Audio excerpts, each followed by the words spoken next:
วันเสาร์ที่ 27 กันยายน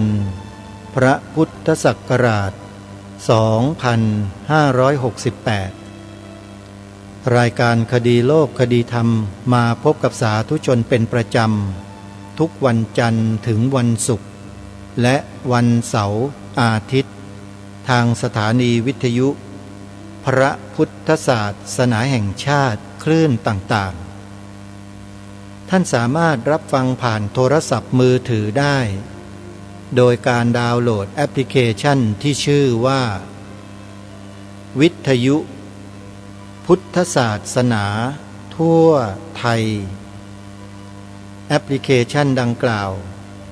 รวบรวมสถานีวิทยุพระพุทธศาสนาแห่งชาติในทุกภูมิภาคของประเทศไทยไว้ด้วยกัน48 สถานีท่านสามารถเลือกรับฟังสถานีวิทยุในภูมิภาคของท่านได้ตลอด24 ชั่วโมง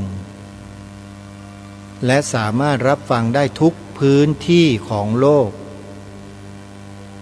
สาธุชนทุกท่านในวันนี้ทางรายการ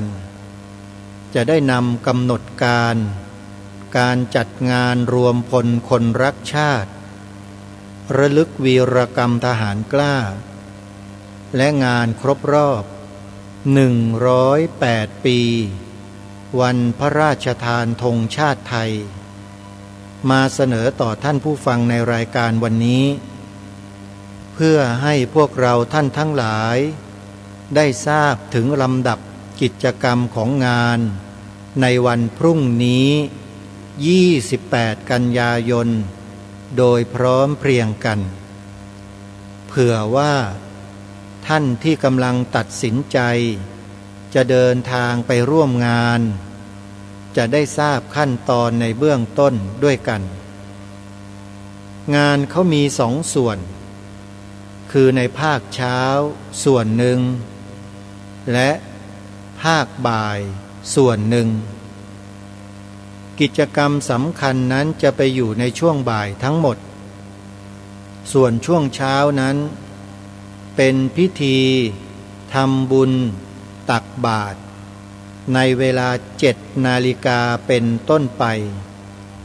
แล้วถวายภัตตาหารแด่พระสงฆ์จำนวน108 รูปนำโดยหลวงตาสินทรัพย์จากที่พักสงฆ์วัดป่าบ่อน้ำพระอินทร์อำเภอสิรินธรจังหวัดอุบลราชธานีท่านจะนำพระสงฆ์จำนวน108 รูปมารับอาหารบิณฑบาตในช่วงเช้าของวันที่28 กันยายนพรุ่งนี้ญาติโยมสาธุชนท่านใดจะร่วมทำบุญใส่บาตรพระสงฆ์108 รูปก็ขอเรียนเชิญเจริญพรนำอาหารคาวหวานอาหารแห้งแล้วแต่ญาติโยมจะสะดวกไปใส่บาตรพระสงฆ์108 รูปในช่วงเช้าวันพรุ่งนี้ที่เมืองโบราณจังหวัดสมุทรปราการโดยพร้อมเพรียงกันโดยมีกำหนดการดังนี้เวลาช่วงเช้า7 นาฬิกาพลเรือเอกพงเทพหนูเทพองคมนตรีเป็นประธานในพิธีพร้อมด้วยคณะแขกผู้มีเกียรติและคณะผู้บริหารมูลนิธิเจโตวิมุตติกลุ่มบริษัทเมืองโบราณและผู้ร่วมงานพร้อมเพรียงกันณศาลาดูลมบริเวณเส้นทางขบวนเรือพยุหญาตราชลมารเมืองโบราณสมุทรปราการเวลา7:30 นาทีร่วมใส่บาตรหลวงตาสินทรัพย์จรณธรรมโมประธานสงฆ์พุทธอุทยานที่พักสงฆ์บ่อน้ำพระอินทร์จังหวัดอุบลราชธานี พร้อมพระสงฆ์จำนวน108 รูปจากนั้นเวลา8 นาฬิกาพลเรือเอกพงเทพหนูเทพองคมนตรีประธานในพิธีจุดธูปเทียนเครื่องสักการะบูชาพระรัตนตรัยในศาลาระลึกชาติพิธีกรนำกล่าวคำบูชาพระรัตนตรัยและกราบนิมนต์หลวงตาสินทรัพย์จารณธัมโมให้โอวาทธรรมและสนทนาธรรมกับผู้ร่วมงานณศาลาระลึกชาติจากนั้นถวายภัตตาหารเช้าแด่พระสงฆ์ณศาลาดังกล่าวเป็นอันเสร็จพิธีในช่วงเช้านี่ก็เป็นกิจกรรมในช่วงเช้าของวันอาทิตย์ที่28 กันยายนคือวันพรุ่งนี้ต่อมากิจกรรมในช่วงบ่ายท่านผู้ฟังเริ่มเวลา14:30 นาทีเป็นจุดพบกันบริเวณด้านข้างศาลาจำหน่ายบัตรภายในเมืองโบราณจากนั้นเวลา15:30 นาทีพลเอกสวัสดิ์ทัศนาประธานในพิธีพลโทบุญสินภาคกลางแม่ทัพภาคที่2และคณะผู้เชิญธงประจำจังหวัดขบวน3เหล่าทัพวงโยธวาทิตพร้อมด้วยแขกผู้มีเกียรติคณะผู้บริหารมูลนิธิเจโตวิมุตติและกลุ่มบริษัทเมืองโบราณเดินทางมาถึงณลานสนามจันทร์จากนั้นพลตำรวจโทเผ่าไทยทองทิวประธานการจัดงานกล่าวรายงานพลเอกสวัสดิ์ทัศนาประธานในพิธีกล่าวเปิดงานและนำปฏิญาณตนร่วมพิทักษ์รักแผ่นดินจากนั้นขบวนธงประจำจังหวัด77 จังหวัดเดินออกจากลานสนามจันทร์ไปยังลานพฤหัสประธานในพิธีพร้อมด้วยแขกผู้มีเกียรติชมนิทรรศการธงและพันไม้ประจำจังหวัดบริเวณสวนพฤกษชาติในวันนคดีเวลา16 นาฬิกาการแสดงวงโยธวาทิตและคัลเลอร์การ์ดณลานพฤหัสเวลา16:15 นาทีขบวนเดินทางมาถึงพร้อมตั้งแถวขบวนณบริเวณพิธีลานพระศุกร์มีการบรรเลงบทเพลงรวมพลังรักแผ่นดินโดยศิลปินจากสมาคมดนตรีแห่งประเทศไทยในพระบรมราชูปถัมภ์ร่วมร้องเพลงและ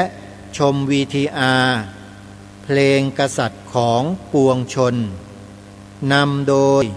สถาบันศาสตร์แห่งความสุขและความสำเร็จ GTO และสมาคมจิตอาสาเพื่อการพัฒนาผู้ร่วมพิธีร่วมร้องเพลงพระราชนิพนธ์ความฝันอันสูงสุดนำโดยคุณชัดชัยสุขาวดีหรือรังร็อกเครสตาเมื่อร้องเพลงจบจะมีพิธีวางพานพุ่มถวายราชสักการะพระบาทสมเด็จพระมงกุฎเกล้าเจ้าอยู่หัวนำโดยพลเอกสวัสดิ์ทัศนาประธานในพิธีและหน่วยงานผู้เข้าร่วมพิธีพระสงฆ์เจริญพระพุทธมนต์ผู้ร่วมพิธีร่วมร้องเพลง สยามมานุสตินำโดยศิลปินจากสมาคมดนตรีแห่งประเทศไทยในพระบรมราชูปถัมภ์สถาบันศาสตร์แห่งความสุขและความสำเร็จ GTO และสมาคมจิตอาสาเพื่อการพัฒนาเวลา 17:15 นาทีพลโทบุญสินภาคกลางแม่ทัพภาคที่สองกล่าวสุนทรพจน์เชิดชูสดุดีวีรกรรมของวีรชนและบรรพบุรุษผู้เสียสละปกป้องประเทศพลตำรวจโทเผ่าไทยทองทิวประธานจัดงานมอบของที่ระลึกให้แก่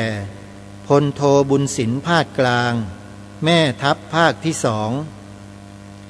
จากนั้นอาจารย์พฤทธิพลประชุมผลผู้ก่อตั้ง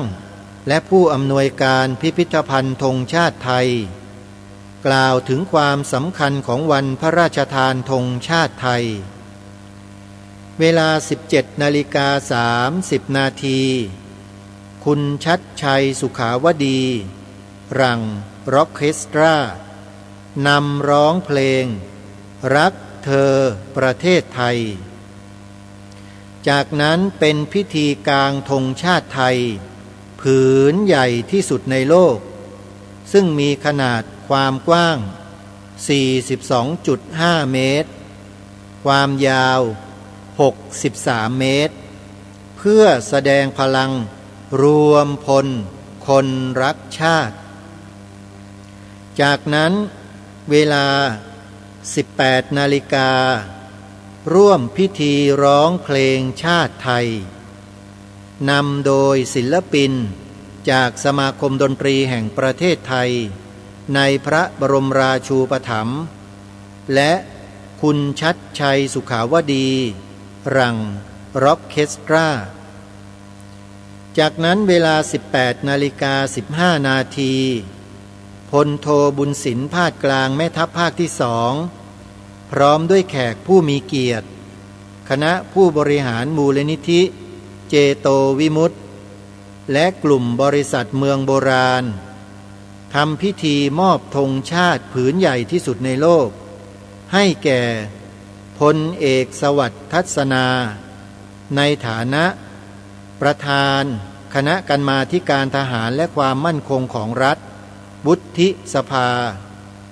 และร่วมร้องเพลงสรรเสริญพระบารมีถ่ายรูปบันทึกภาพร่วมกันเป็นอันเสร็จพิธีและนี่ก็เป็นกำหนดการของงานในวันพรุ่งนี้ที่เมืองโบราณจังหวัดสมุทรปราการท่านใดที่สะดวกขอเรียนเชิญเจริญพรขอนิมนต์นะครับพระคุณเจ้าด้วยไปร่วมงานนี้โดยพร้อมเพรียงกันเพราะงานนี้เปิดให้พี่น้องประชาชนทั่วไปได้มีส่วนร่วมด้วยสงสัยประการใดสอบถามรายละเอียดกับฝ่ายประชาสัมพันธ์ของเมืองโบราณได้ที่หมายเลขโทรศัพท์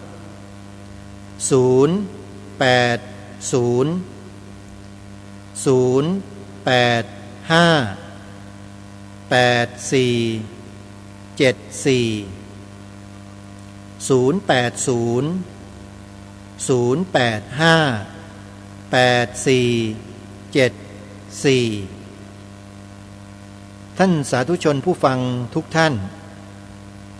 วันพระราชทานธงชาติไทยกำลังเวียนบรรจบมาครบวันพรุ่งนี้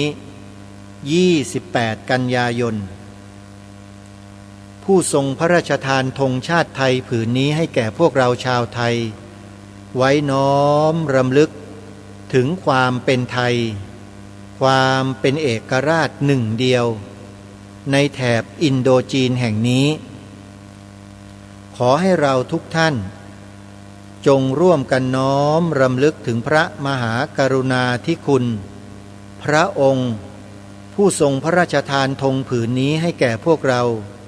เป็นเกียรติ และเป็นศักดิ์ศรีแก่พวกเราชาวไทยมาโดยตลอดนั่นก็คือองค์พระบาทสมเด็จพระมงกุฎเกล้าเจ้าอยู่หัวรัชกาลที่6พระองค์ได้ทรงตราพระราชบัญญัติธงพระราชทานธงไตรรงค์ผืนนี้ให้แก่พวกเราประกาศใช้เมื่อวันที่28กันยายนพระพุทธศักราช2468ญาติโยมจะสังเกตอาตมาเวลาจะอ่านปีพระพุทธศักราชเนี่ยจะอ่านเต็มความเพื่อความถูกต้องเพราะคำว่าพระพุทธศักราชนี้ผู้ที่ทรงริเริ่มไว้ก็คือองค์พระมหากษัตริย์ของเราคือพระบาทสมเด็จพระมงกุฎเกล้าเจ้าอยู่หัวแต่แท้ที่จริงแล้วเนี่ยมีมาตั้งแต่รัชสมัยของพระบาทสมเด็จพระจุลจอมเกล้าเจ้าอยู่หัวด้วยซ้ำไปแต่พระองค์ท่านรัชกาลที่6ทรงสืบสารรักษาต่อยอดมาจนถึงเราทุกวันนี้แต่ทุกวันนี้ส่วนราชการไทยเราไม่ยอมใช้พระพุทธศักราชแต่ไปตัดคำว่าพระออกไปไม่รู้เหมือนกันว่าใครมีอำนาจบาดใหญ่ไปตัดคำว่าพระของพระองค์ท่านออกอันนี้คือคำถามที่ตั้งเอาไว้เฉยๆจะตอบก็ได้ไม่ตอบก็ได้แต่ขอให้พวกเรารู้ไว้โดยทั่วกันว่าการไปตัดของพระองค์ออกนั้นมันบ่งบอกให้เห็นถึงอะไรบ่งบอกให้เห็นถึงสำนึกหรือไม่ว่ามีหรือไม่อันนี้ตั้งคำถามให้พวกเราคิดกันนะโยมคิดกันเฉยๆไม่ต้องไปกล่าวหาใครไม่ต้องไปว่าใครแต่ต้องการให้พวกเราได้รู้ว่ามีการตัดสิ่งเหล่านี้ออกไปจากสาระบบของสังคมไทยเราหลายรายการแม้แต่เรื่องที่ทางรายการได้รณรงค์มาโดยตลอดคือเรื่องสีขาวในธงชาติไทยรายการคดีโลกคดีธรรมเกาะติดเรื่องนี้มาโดยตลอดไม่เคยเว้นเลยเพราะอะไรเพราะมีคนคิดจะเปลี่ยนแปลงบิดเบือนทำลายความหมายพระราชทานธงชาติไทยของพระองค์ท่านทางรายการเมื่อรู้แล้วจึงอยู่เฉยไม่ได้จะต้องออกมาปกป้องในสิ่งที่พระองค์ได้ทรงสร้างมาด้วยพระหัตถ์ของพระองค์เองแล้วใครก็ไม่รู้ร้อยพ่อพันแม่มาจากที่ไหนก็ไม่รู้มาออกแนวความคิดเพื่อจะทำลายความหมายของพระองค์ท่านโดยการไปนำเอาความหมายใหม่มาทดแทนถามว่าคนพวกนั้นมันบ้าหรือเปล่าแล้วคนที่ไปคล้อยตามด้วยแล้วจะเรียกว่าคนดีได้ไหมโยมไปคล้อยตามกับพวกที่บิดเบือนอยู่ทุกวันนี้นี่คือสิ่งที่มันเกิดขึ้นกับสังคมไทยของเราจริงๆทางรายการพยายามที่จะบอกพยายามที่จะชี้แจงพยายามที่จะเชิญชวนรณรงค์ให้พวกเราเนี่ย back to basic คือกลับสู่พื้นฐานเดิมที่ดีงามถูกต้องขององค์พระมหากษัตริย์ของเรา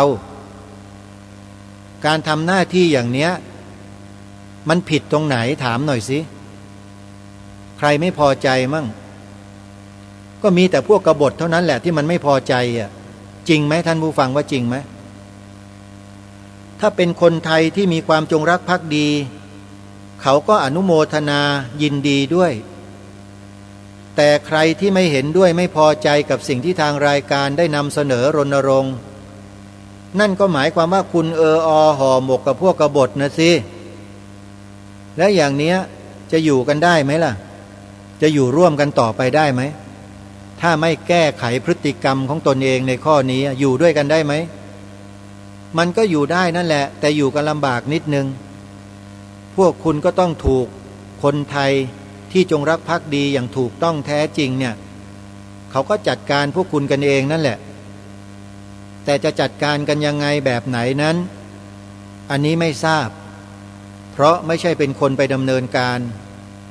แต่คนไทยเขาจะดำเนินการกันเองทำยังไงก็ช่างเถอะโยมไปว่ากันเองเลยอาตมามีหน้าที่นำเสนอข้อมูลให้ญาติโยมได้ทราบว่ามันมีการทำลายความหมายพระราชทานธงไตรรงค์ของพระองค์ท่านจริงๆเมื่อวันที่18กันยายนเนี่ยอาตมาได้มีโอกาสไปร่วมประชุมกับคณะกรรมการจัดงานครั้งนี้ที่เมืองโบราณเนี่ยไปประชุมกับเขาแล้วก็นำเอาข้อมูลเนี่ยไปเสนอต่อที่ประชุมเลยให้ผู้หลักผู้ใหญ่ในที่ประชุมได้ทราบได้รู้ได้เห็นหลักฐานกันชัดๆแล้วก็ได้เขียนอธิบายความสั้นๆเอาไว้ในนั้นด้วยอาตมาก็อยากจะรู้เหมือนกันนะว่าผู้หลักผู้ใหญ่ทั้งหลายทั้งปวงที่ท่านแสดงตนแสดงตัวว่าเป็นคนรักชาติแล้วจัดงานใหญ่เหล่านี้จะอัญเชิญบทพระราชนิพนธ์ความหมายธงไตรรงค์ของพระองค์ท่านไปประกาศในงานนี้ให้ผู้คนทั่วทั้งราชอาณาจักรได้รู้หรือเปล่าท่านจะกล้าทำในสิ่งที่ถูกต้องเหล่านี้กันไหมจะสืบสารรักษาต่อยอดสิ่งที่องค์บูรพมหากษัตริย์ที่ทรงสู้อุตสาห์ทำไว้สร้างไว้ให้แก่พวกเราเนี่ยต่อไปหรือไม่หรือจะนิ่งเฉยไม่อัญเชิญบทพระราชนิพนธ์ของพระองค์ท่านมากล่าวในงานวันพรุ่งนี้พวกเราก็คอยติดตามดูกันด้วยนะเพราะนี่ถือว่าเป็นพันธสัญญาร่วมกันที่เราได้ประชุมกันในวันที่18กันยายนที่ผ่านมาแล้วที่ประชุมก็เห็นพ้องต้องกันรับรู้รับทราบกันหมดแล้วถ้าหากไม่อัญเชิญบทพระราชนิพนธ์ความหมายพระองค์ท่านไปประกาศในที่จัดงานวันพรุ่งนี้นะอาตมาภาพถือว่างานนี้ล้มเหลวไม่ประสบความสำเร็จและครั้งต่อไปไม่ต้องมานิมนต์อาตมาไปร่วมงานด้วยอันนี้ขอประกาศกลางอากาศแบบนี้เลยไม่เอาด้วยแล้วเพราะถือว่าเป็นคนที่ระบัดสัตว์ใช้ไม่ได้อันนี้ขอพูดเลยในฐานะที่ทำงานนี้มานานกว่า20ปีที่ผ่านมาทุ่มเทกำลังตนเองให้กับสิ่งนี้มาโดยตลอดถ้าหากว่าในวันพรุ่งนี้ไม่ได้ยินบทพระราชนิพนธ์ความหมายธงไตรรงค์ประกาศออกสู่สถานที่จัดงานในวันพรุ่งนี้อาตมาก็จะเดินออกจากงานแล้วไปเลยไม่อยู่ด้วยหรอกจะไม่ยุ่งเกี่ยวอะไรอีกต่อไปทั้งชีวิตก็จะมาทำหน้าที่ของตนเองอยู่ตรงนี้ตลอดจะไม่ไปยุ่งเกี่ยวกับพวกนี้แล้วถือว่าเป็นคนที่เชื่อถือกันไม่ได้ขอประกาศดังๆเลยนะใครที่เป็นสมาชิกในกลุ่มองค์กรที่ประชุมกันอยู่เมื่อวานนี้ได้ยินแล้วไปบอกด้วยอาตมาพูดจริงๆถือว่าพวกท่านใช้ไม่ได้เลยไม่ได้รักชาติจริงนี่ถ้าทำกันแบบนั้นนะรักไม่จริงหรอกครับประกาศให้ทุกท่านทุกคนที่ฟังรายการอยู่ตอนนี้ทราบไปด้วยนะครับว่าในวันพรุ่งนี้เขาประกาศตัวตนของเขาว่าเป็นผู้รักชาติจัดงานรวมพลคนรักชาติกันแต่ถ้าไม่อัญเชิญบทพระราชนิพนธ์ความหมายธงไตรรงค์ของรัชกาลที่6ไปประกาศให้ทราบโดยทั่วกันแล้วถือเป็นหลักการหลักชัยของชีวิตแล้วก็ถือว่าไม่ใช่ของจริงอันนี้ขอพูดในรายการเลยเพราะอาตมาภาพทำรายการและพูดในลักษณะเช่นนี้ไม่ได้หวังผลประโยชน์ตอบแทนจากใครทั้งนั้นแม้แต่คำชมคำยกย่องก็ไม่ต้องการแต่ต้องการรักษาในสิ่งที่องค์พระมหากษัตริย์ได้พระราชทานเอาไว้เท่านั้นให้คนไทยเราสืบสารรักษาต่อยอดไม่ใช่ให้มาเหยียบย่ำและทำลายด้วยวิธีการเพิกเฉยก็ถือว่าทำลายเหมือนกันไม่เอาใจใส่ไม่สำนึกในพระมหากรุณาธิคุณของพระองค์ท่าน รายการวันนี้ขอยืนยันเลยว่าไม่ร่วมสังฆกรรมด้วยไม่ร่วมเลยฮะต่อไปจะเลิกเลยไม่เอาถ้าหากว่าไม่ทำตามที่ได้ตั้งสัจจะและสัญญากันไว้ในที่ประชุมเนี่ยขอพูดเอาไว้เลยนะฮะในฐานะที่เป็นลูกหลานไทยคนหนึ่งที่มีหัวใจนี่ทุ่มเทให้กับชาติบ้านเมืองมาตลอดโดยเฉพาะพระพุทธศาสนาและสถาบันพระมหากษัตริย์เมื่อพิสูจน์ทราบได้เมื่อใดว่าคนไทยที่อ้างตัวเองว่ารักชาติศาสตร์กษัตริย์ไม่ได้ทำตามปณิธานหรือพระราชปณิธานขององค์พระมหากษัตริย์ที่ตนเองเคารพเทิดทูนบูชาแล้วเนี่ยอาตมาก็จะไม่คบด้วยถือว่าปลิ้นปล้อนหลอกลวงผู้คนในสังคมอันนี้ยังไม่ถึงเวลานะให้เวลานั้นมาถึงก่อนสิ่งนี้แหละมันจะปรากฏด้วยตัวของมันเองอาตมายังไม่ได้กล่าวหาใครนะโยมแต่พูดเผื่อเอาไว้ในวันพรุ่งนี้วันจัดงานรวมพลคนรักชาตินี่แหละจะดูซิว่าคณะกรรมการที่จัดงานเนี้ยจะอัญเชิญบทพระราชนิพนธ์ความหมายธงไตรรงค์ไปอ่านในงานหรือไม่ถ้าไม่อ่านนั่นแหละความมันจะปรากฏก็คือตอนที่กระทำนั่นแหละโยมและอาตมาภาพจะไม่พูดถึงอีกเลยจะมาทำหน้าที่ของตนเองรณรงค์อยู่อย่างนี้เรื่อยไปคนเดียวก็จะทำอยู่อย่างนี้แหละใครไม่ทำก็ช่างบ้านนี้เมืองนี้ก็จะได้รู้กันว่าคนไทยนั้นเป็นอย่างไรมีความจริงใจหรือเปล่าหรือจริงโจ้ก็โดดโลไปโลมาแค่นั้นแต่หาความแก่นแท้ไม่มีก็จะได้รู้กันในวันพรุ่งนี้ไงโยมนี่ขอบอกเอาไว้นะทุกฝ่ายด้วยรายการนี้ไม่ใช่มาทำรายการเพื่อให้ใครมาชื่นชมมายินดีอะไรไม่ต้องมาสนธิรางวัลให้อย่างนู้นอย่างนี้ไม่ต้องไม่ได้ต้องการสิ่งเปลือกนอกพวกนั้นแต่ต้องการแก่นแท้ที่อยู่ในหัวใจลึกๆมีหรือเปล่าถ้ามีเอามากองรวมกันเลยพรุ่งนี้มากองรวมกันเลยอัญเชิญบทพระราชนิพนธ์ความหมายธงไตรรงค์มาอ่านออกไปให้มันชัดเจนนี่ในกำหนดการนี้ไม่เห็นมีเลยกำหนดการในข้อนี้ไม่มีนะก็จะดูใจวัดใจกันในวันพรุ่งนี้แหละและอาตมาภาพจะโทรไป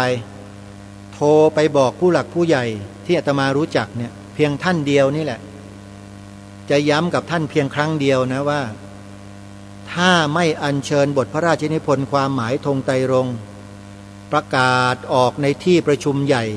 ของผู้คนที่มารวมตัวกันในงานในวันพรุ่งนี้นะอาตมาจะถือว่างานนี้ไม่สำเร็จงานนี้จะล้มเหลวทั้งหมดเป็นแค่เพียงการทำให้ผ่านๆไปเท่านั้นหลอกประชาชนคนไทยเท่านั้นเองแต่ไม่ได้ทำถึงเนื้อหาที่สำคัญนี้ก็ถือว่าไม่สำเร็จนะตรงนี้อันนี้ขอพูดออกอากาศไว้ก่อนถ้าท่านฟังกันอยู่ก็ขอให้ท่านทราบไว้ด้วยว่ารายการนี้เอาจริงนะฮะไม่ได้พูดเล่นๆนะอาตมาประกาศออกวิทยุเนี่ยเอาจริงนะโยมพูดเรื่องจริงด้วยนะเพราะว่าเราจะมาทำกันเล่นๆไม่ได้นะเรื่องพวกนี้ดวงพระวิญญาณขององค์พระบาทสมเด็จพระมงกุฎเกล้าเจ้าอยู่หัว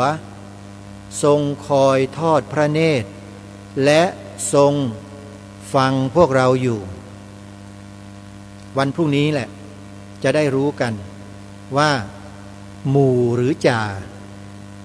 เพราะฉะนั้นวันพรุ่งนี้ขอเชิญชวนญาติโยมสาธุชนที่อยู่ในเขตกรุงเทพมหานครและปริมณฑลหรือจังหวัดใกล้เคียงก็ได้พากันไปในงานให้เยอะๆไปเป็นสักขีพยานในงานเลยโยมแล้วจะได้รู้กันด้วยตัวของตัวเองว่าในงานเนี่ยเขาได้แสดงออกถึงความจงรักภักดีแด่องค์พระบาทสมเด็จพระมงกุฎเกล้าเจ้าอยู่หัวในฐานะ ที่อ้างวันพระราชทานธงชาติไทยของพระองค์มาจัดงานกันนี้หรือไม่เราจะได้รู้กันในวันนั้นด้วยอันนี้ถือว่าเป็นสิ่งที่มีความสำคัญและมีความจำเป็นเพราะมันจะเป็นกระดุมเม็ดแรกขอย้ำนะมันจะเป็นกระดุมเม็ดแรกของทุกฝ่ายที่จัดงานในลักษณะเช่นนี้ในครั้งต่อไปด้วยถ้าคุณติดกระดุมเม็ดแรกผิดเม็ดต่อไปไม่ต้องพูดถึงไม่มีคำว่าถูกตลอดกาลเลยมันจะผิดอย่างนี้เรื่อยไปเลยท่านผู้ฟัง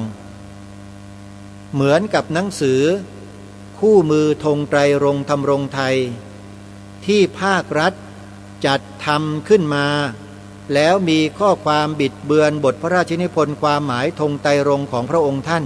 อย่างเด่นชัดเหมือนกันติดกระดุมเม็ดแรกผิด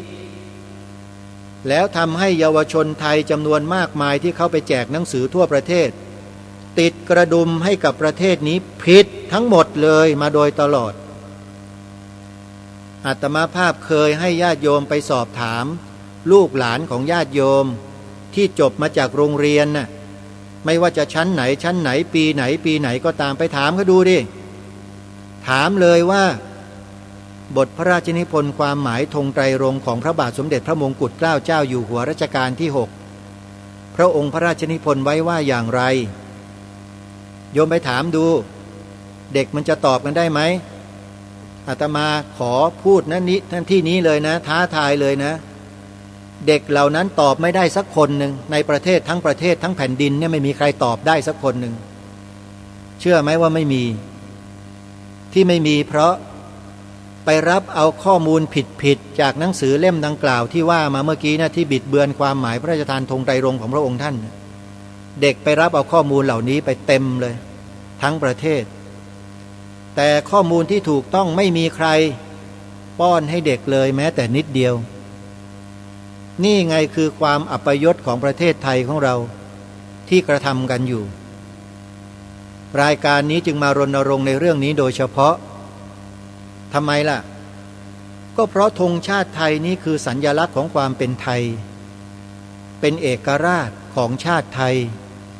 เป็นศักดิ์ศรีของคนไทยแล้วมาทำลายกันแบบนี้หมายความว่าไงมันทำลายชาติตัวเองหรือเปล่าล่ะจริงไหมท่านผู้ฟังหรือใครยังไปเข้าข้างคนพวกนั้นที่กระทำความผิดกันอยู่มีด้วยเหรอที่ฟังรายการกันอยู่ตอนนี้ไปเข้าข้างคนที่ทำความผิดอ่ะไอ้อย่างนี้ก็เท่ากับว่าร่วมกันทำลายชาติตัวเองอะดิถ้าไปเห็นพ้องต้องกันกับคนพวกนั้นน่ะจะเอากันอย่างนั้นเหรอท่านผู้ฟังอาตมาไม่ยอมนะในฐานะที่ทำหน้าที่นี้อยู่แล้วมีส่วนเกี่ยวข้องกับเรื่องนี้โดยตรงด้วยเพราะพิพิธภัณฑ์ธงชาติไทยโดยคุณพฤทธิพลประชุมผลเจ้าของพิพิธภัณฑ์เนี่ยเคยประกาศร่วมงานกับอาตมาในการให้ความรู้เรื่องสีขาวในธงชาติไทยนี้มาตั้งแต่ต้นเมื่อปีพระพุทธศักราช 2558 ในวันที่สัมภาษณ์อาตมาที่พิพิธภัณฑ์ธงชาติไทยของท่านนั่นแหละประกาศยืนยันเลยว่าจะช่วยกันรณรงค์ให้ประชาชนรู้ความหมายสีขาวของธงชาติไทยแต่อาตมาก็ไม่ได้เหยียบย่างเข้าไปที่พิพิธภัณฑ์ธงชาติไทยนับตั้งแต่วันนั้นจนถึงวันนี้อีกเลยไม่ใช่เพราะว่าโยมพฤทธิพลไม่ได้ช่วยทำนะเขาทำอยู่แต่แยกกันทำไม่ได้ไปนั่งทำงานร่วมกันโยมอาตมาก็เลยไม่ได้มีโอกาสไปติดตามเขาเท่าไหร่หรอกแต่ก็ยังเห็นเขาประกาศบรรยายให้ความรู้กับหน่วยราชการต่างๆภาคเอกชนโรงเรียนต่างๆยังแสดงความหมายสีขาวในธงไตรรงค์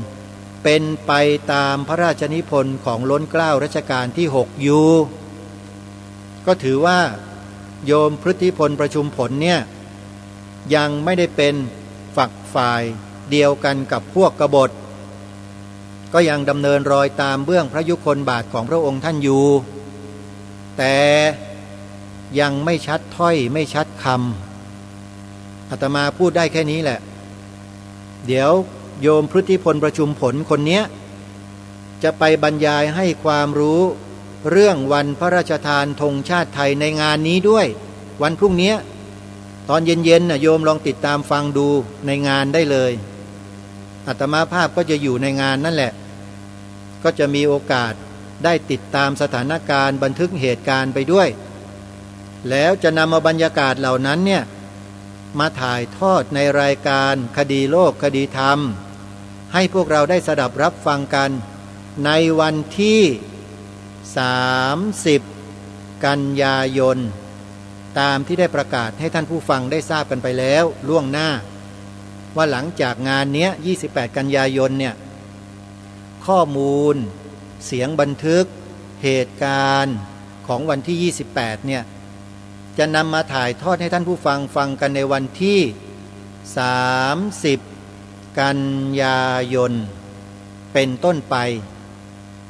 ถ้ามีความยาวมากก็จะตัดตอนทีละตอนทีละตอนให้พวกเราได้ฟังกันทุกวันทุกวันทุกวันทุกวันไปจนกระทั่งจบและอาตมาภาพก็จะสรุปความทั้งหมดในรายการให้ท่านทั้งหลายได้ฟังกันด้วยแล้วก็จะเชิญชวนพวกเราชาวไทยทุกคนนี่แหละมารวมหัวกันขออภัยที่ใช้คำนี้โยมมันง่ายดีมารวมหัวกันคือคิดพิจารณาแล้วมาช่วยกันทำหน้าที่ในฐานะที่เป็นลูกหลานคนไทยเป็นผู้อาศัยอยู่ภายใต้ร่มพระบรมโพธิสมภารของพระองค์ท่านด้วยกันจะต้องแสดงออกถึงความจงรักภักดีต่อพระองค์ท่านแสดงออกถึงความซื่อสัตย์สุจริตซื่อตรงต่อพระองค์ท่านด้วยกัน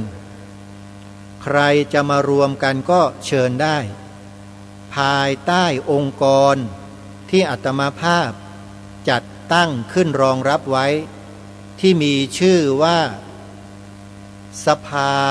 พุทธบริษัทภาคประชาสังคมจิตอาสาหรืออักษรย่อว่าสพปอสอเสือพอพานปอปลาออ่างสภาพุทธบริษัทภาคประชาสังคมจิตอาสาสพปอท่านสามารถเข้าไปชมสภาพุทธบริษัทในเว็บไซต์ได้เข้าไปใน Google เปิด Google ขึ้นมาแล้วก็พิมพ์คำว่าสภาพุทธบริษัทเพียงแค่นี้แหละลิงก์ของเว็บไซต์สภาพุทธบริษัท www.vbcs-66.com ก็จะขึ้นมาปรากฏอยู่ในอันดับต้นของเว็บลิงก์เลยโยมแตะเข้าไปเลยไปดูเว็บไซต์ข้างในแล้วจะได้รับรู้ข้อมูลหลากหลายมากมายอยู่ในนั้นเต็มไปหมดเลยเลือกเปิดเลือกดูเลือกอ่านกันได้เลยโยมอาตมาทำไว้ให้พวกเราชาวพุทธแล้วณเวลานี้ในปัจจุบันมีผู้คนคลิกเข้าไปดูในเว็บไซต์นี้40 ล้านขึ้นไปแล้วโยมเกิน40 ล้านไปแล้วโยมแปลว่าข้อมูลที่อาตมาภาพได้จัดทำไว้ในเว็บไซต์เนี่ยมีผู้คนสนใจมากถ้าหากไม่ดีจริงคนก็คงจะไม่คลิกเข้าไปดูถึง40 กว่าล้านแล้วโยมแล้วก็จะมีแนวโน้มเพิ่มขึ้นเรื่อยๆอย่าลืมเข้าไปเที่ยวชมนะเว็บไซต์ที่ชื่อว่าสภาพุทธบริษัทภาคประชาสังคมจิตอาสา www.vbcs-66.com www. vbcs-66.com นะพูดเป็นภาษาไทยหน่อยเดี๋ยวโยมแม่จันทิพย์แสงทองจะฟังไม่เข้าใจแล้วเปิดเข้าไปดูไม่ได้โยมแม่จันทิพย์ตอนนี้ไม่สบายเป็นโรคความดันสูงอาตมาภาพและญาติธรรมที่ฟังรายการขออำนวยอวยพรให้โยมแม่จันทิพย์แสงทองหายจากอาการป่วยโดยไวนะโยมนะกลับมาวิ่งแข่งกับรถจักรยานได้ต่อไปนะโยมให้แข็งแรงนะโยมนะโยมนั้นถือว่าเป็นผู้ที่มีศรัทธาในรายการคดีโลกคดีธรรมอย่างยิ่งยวดท่านหนึ่งไม่แพ้โยมารีเฮมรำมนุษย์รากหญ้ายอดพ่อค้าหัวใจทรนงตาเหมือนที่อยู่ตลาดนัดจังหวัดสุรินทร์ในทุกๆอำเภอนะโยมใครไปตลาดนัดอำเภอต่างๆของจังหวัดสุรินทร์โยมจะได้ฟังรายการคดีโลกคดีธรรมในตอนเช้านะโยมนะตาเหมือนหรือว่ามนุษย์รากหญ้ายอดพ่อค้าหัวใจทรนงเนี่ยจะเปิดรายการคดีโลกคดีธรรมให้ฟังกันดังลั่นทั่วตลาดนัดเลยจังหวัดสุรินทร์เปิดฟังด้วยนะโยมคอยติดตามรับฟังกันนะอนุโมทนาบุญโยมารีขอให้สุขภาพแข็งแรงโยมวันทองด้วยนะให้มีสุขภาพแข็งแรงได้ทำหน้าที่ของความเป็นลูกหลานคนไทยเราสืบต่อไปอย่าท้ออย่าถอยสู้บรรพบุรุษเรานี่สู้นะจึงรักษาประเทศมาให้แก่เราได้พวกเราลูกหลานไทยจะมานั่งงอมืองอเท้าไม่สู้ไม่ได้สู้ทำยังไงก็ได้เนี่ยมีปากเนี่ยใช้ปากสู้ได้เลยทุกวันเขาใช้ปากกันทั้งนั้นแหละโยมในการต่อสู้เนี่ยถ้าพวกเรานั่งเงียบๆไม่พูดไม่จาไม่ไม่ออะไรเลยเนี่ยเราก็สู้อะไรเขาไม่ได้นะโยมต้องช่วยกันนะช่วยกันกล่าว2ประโยคที่แนะนำไปนี่แหละรับรองได้ว่าถ้าช่วยกันกล่าวทั้งประเทศทั้งลูกหลานเยาวชนเด็กนักเรียนนักศึกษาช่วยกันพูดนะประเทศไทยเราชนะโดยไม่ต้องทำอะไรเลยจริงๆช่วยกันนะ2ประโยคก็คือ 1. พระพุทธศาสนาเป็นศาสนาประจำชาติไทยของเรา 2. สีขาวในธงชาติไทยหมายถึงพระพุทธศาสนาเท่านั้นแค่2ประโยคนี้แหละฝ่ายศัตรูที่เป็นอีแอบอยู่ในบ้านในเมืองเนี่ยมันอยู่ไม่ได้หรอกโยมมันจะต้องออกมาต่อต้านออกมาโจมตีออกมาคัดค้านออกมาทำทุกอย่างเลยเพื่อสกัดกั้น2ประโยคนี้เชื่อไหมมันจะปรากฏตัวให้เราเห็นทันทีเลยพวกโจรเนี่ยมันแอบแฝงอยู่ในหมู่พวกเรานี่แหละไม่เชื่อลองดูสิฮะไปประกาศออกไมโครโฟนพระพุทธศาสนาเป็นศาสนาประจำชาติไทยของเราสีขาวในธงชาติไทยหมายถึงพระพุทธศาสนาเท่านั้นไม่เชื่อลองดูได้พวกผีพวกเปรตพวกเนี้ยมันจะออกมาดิ้นชักดิ้นงอให้เราเห็นเลยแต่ถ้ามันไม่ดิ้นก็แปลว่ามันอดทนอยู่มันรอเวลาอยู่มันอดทนมันรอมันอดไม่ไหวแล้วบางทีมันก็อาจจะโผล่ออกมาก็ได้นะอาตมาเนี่ยศึกษาพวกนี้มาเยอะโยมไม่ต้องกลัวหรอกรู้ทันคนพวกเนี้ยไม่ต้องห่วงนะถ้าอาตมาภาพไม่รู้ทันมาทำรายการแบบนี้ไม่ได้นะโยมอาตมาโดนยำเละไปแล้วแต่เพราะมีหลักฐานมีข้อมูลเยอะพวกนี้รับรองได้ว่าดิ้นไม่หลุด